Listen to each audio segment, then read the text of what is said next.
Oi, pessoal, eu sou a Gabriela da TM28 da Medicina e hoje a gente vai conversar sobre os anti-inflamatórios não esteroidais. Mas antes de falar dos AINES, a gente tem que entender o que é inflamação. A inflamação é uma resposta normal do corpo de proteção a um estímulo prejudicial. É uma tentativa dele destruir, inativar ou remover esse invasor ou irritante e depois levar a um cenário de reparo tecidual.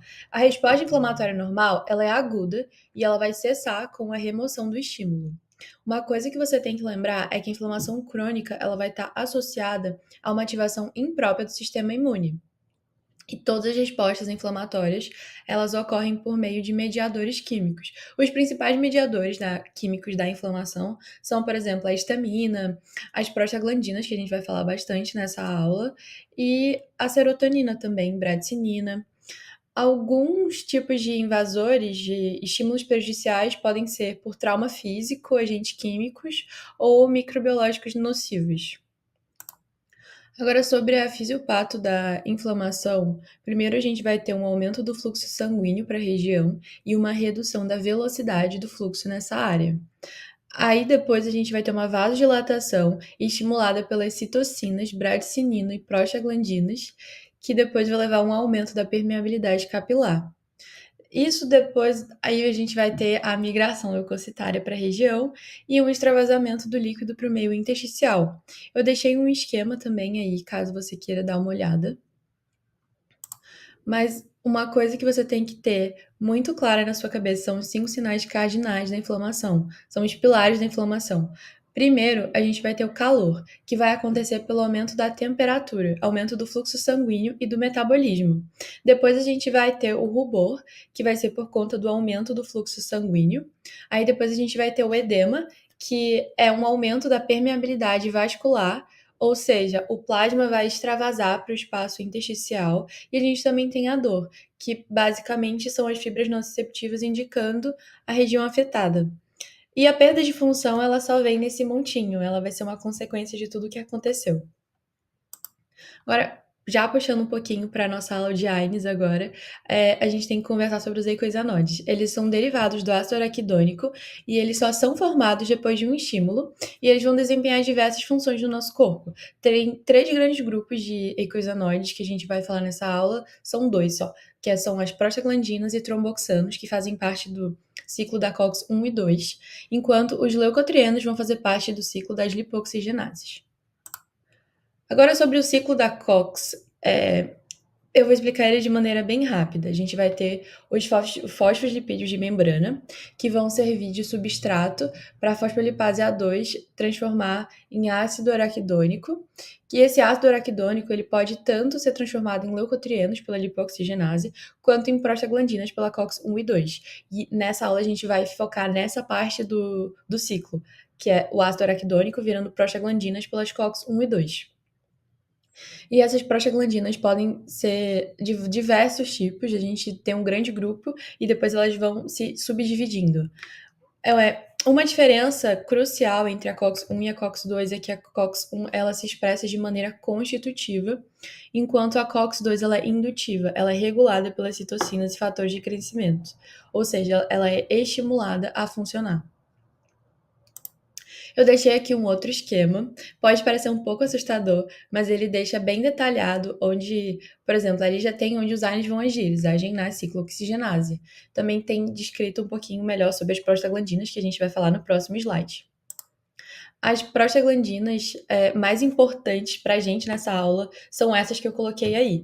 A gente tem a PGE2, que ela regula a febre, hiperalgesia, que é a potencialização dos estímulos dolorosos, e a vasodilatação. A vasodilatação vai ser importante por conta da perfusão renal. A PGE2, junto com a PGD2, elas atuam aumentando a perfusão renal por meio da vasodilatação. Ou seja, se eu tenho um fármaco que vai afetar essa PGE2, ela vai reduzir a perfusão renal, que é um dos efeitos adversos dos AINES, que a gente vai tratar já já. A PGF2, ela atua na broncoconstrição e na manutenção do tônus vascular. A PGE1 e a PGI2 atuam na proteção da mucosa gástrica, mas principalmente a PGE1, que é produzida pela COX COX-1. Isso é uma coisa que você não pode esquecer. Ela é produzida pela COX-1 e ela vai estimular a secreção do muco e redução do ácido gástrico. Então, se eu tenho um medicamento que vai atuar inibindo isso, a gente vai ter um efeito no trato gastrointestinal. E o tromboxano, ele vai agir na agregação plaquetária. Agora, sobre os efeitos adversos dos AINES, qual que é a importância das prostaglandinas? Então, é basicamente para isso.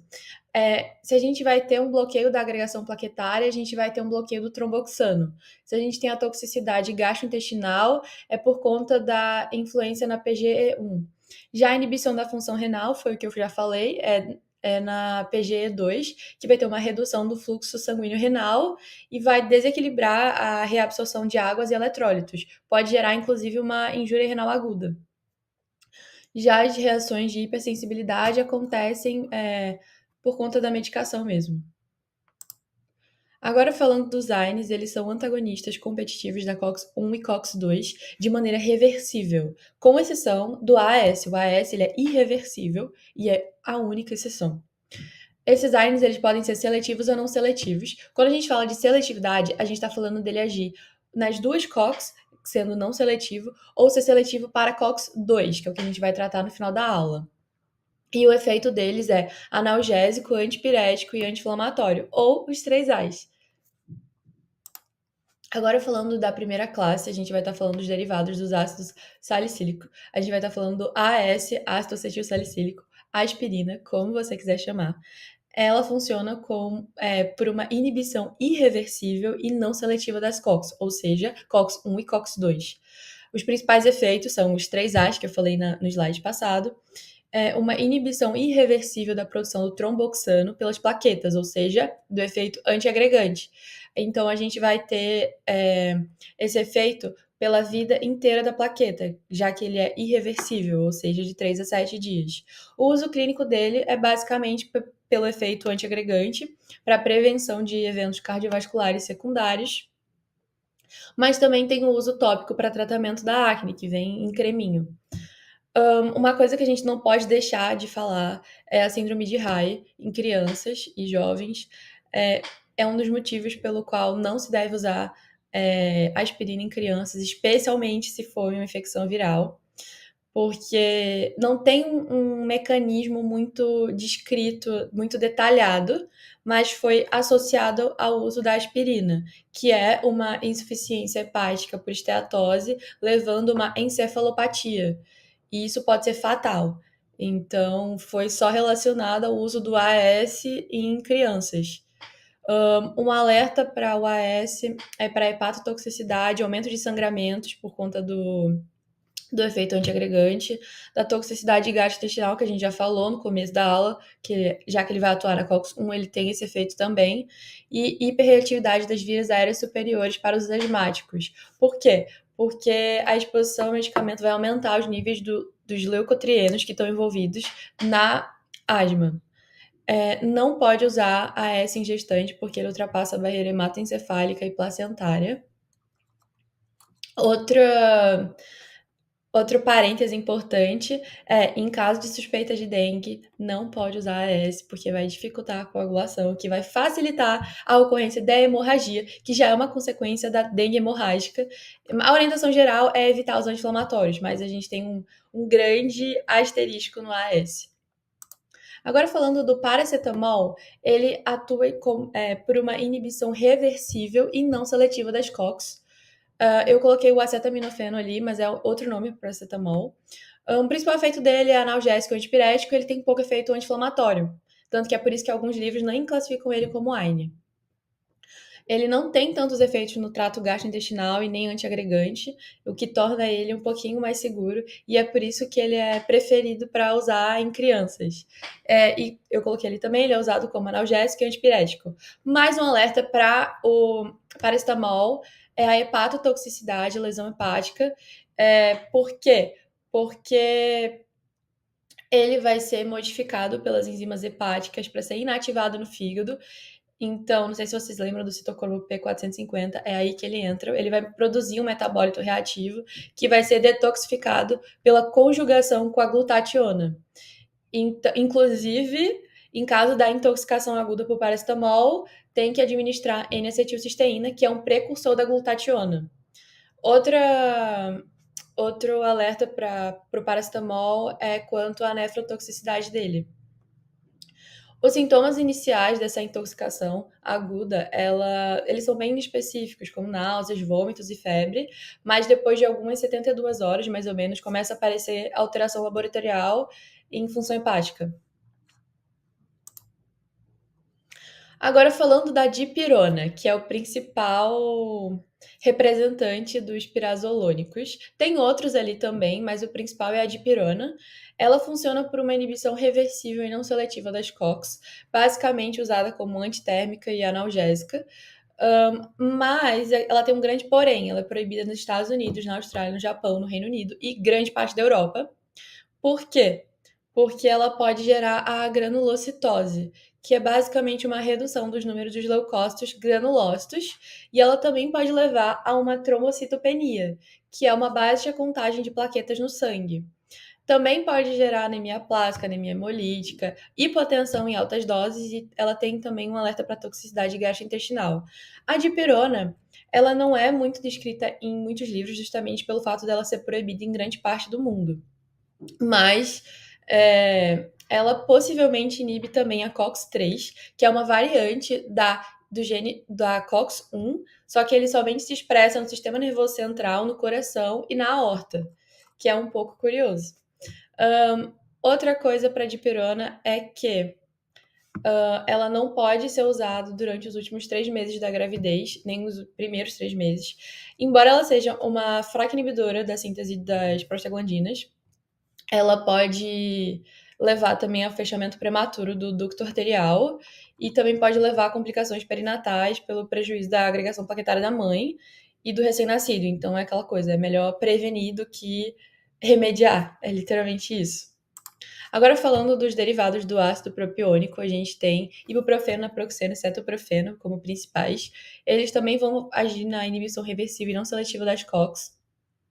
Os principais efeitos são os 3As também, e o uso clínico ele é bem variado, pode ser tanto para osteoartrite, artrite reumatoide, ou de menorreia, dores no geral. E ele também é usado para fechamento do ducto arterioso em recém-nascidos. Lembrar que eles têm metabolização hepática e excreção renal, ou seja, não pode usar se o paciente tiver insuficiência renal ou insuficiência hepática. Alerta para toxicidade gastrointestinal e ele também prolonga o tempo de sangramento.